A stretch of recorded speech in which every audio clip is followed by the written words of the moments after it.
You ask a question. A doctor gives you an answer. Then, almost without meaning to, you open an AI chatbot and ask it the exact same question. Why did you just do that?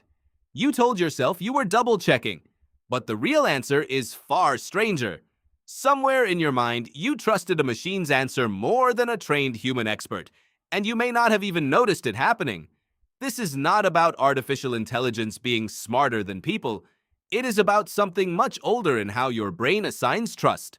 Humans have a strange soft spot for anything that looks objective. A spreadsheet says your investment will grow at a certain rate, and you nod along. A financial advisor says the same rate out loud, and some part of you wonders what they get out of telling you that. The information is identical. The source is what changed. Researcher Jennifer Logg, with colleagues Julia Minson and Don Moore, tested this directly.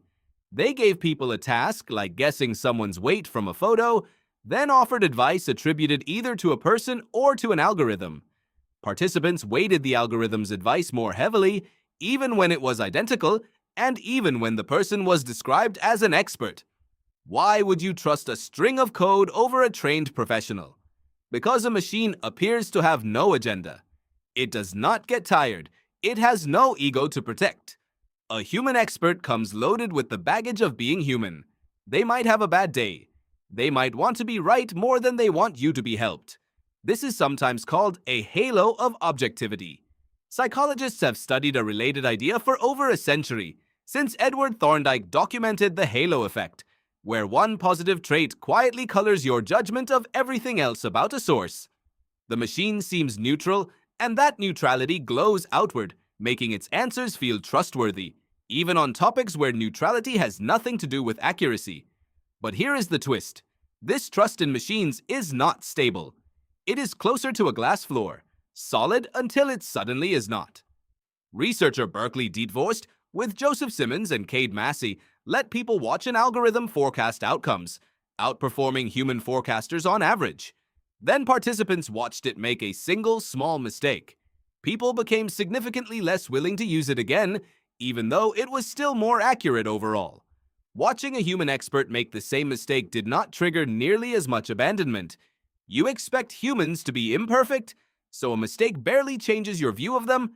You expect a machine to be perfect. The instant it proves otherwise, the illusion collapses. Fast. There is a related idea called automation bias, studied by psychologist Linda Skitka, especially in aviation. It describes over-relying on automated systems, even ignoring your own senses, simply because the system is automated. Pilots have followed flawed automated instructions over their own correct judgment. Have you ever followed GPS directions you knew were wrong just because the app said so?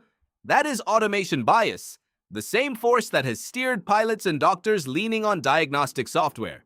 Now think about what this means for your own life.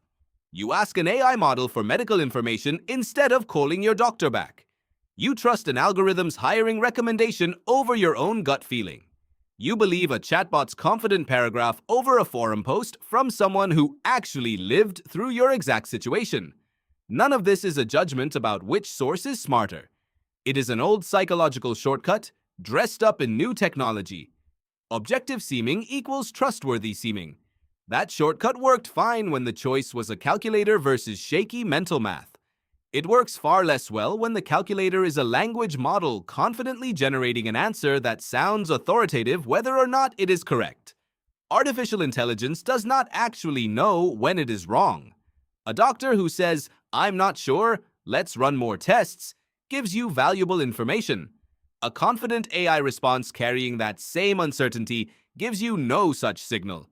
Your trust system learned, across a lifetime with phones and calculators, to associate fluency with accuracy. Fluency was never a guarantee of truth. It just feels like one. So the next time you trust a polished answer from a machine over a hesitant, qualified one from a human expert, notice that moment. It is not proof the machine is right. It is proof your psychology has not caught up to the tools you use every day. You ask a question, a doctor gives you an answer, and somewhere in your mind, a quiet, ancient instinct decides whether to believe the human or the silence and certainty of the machine.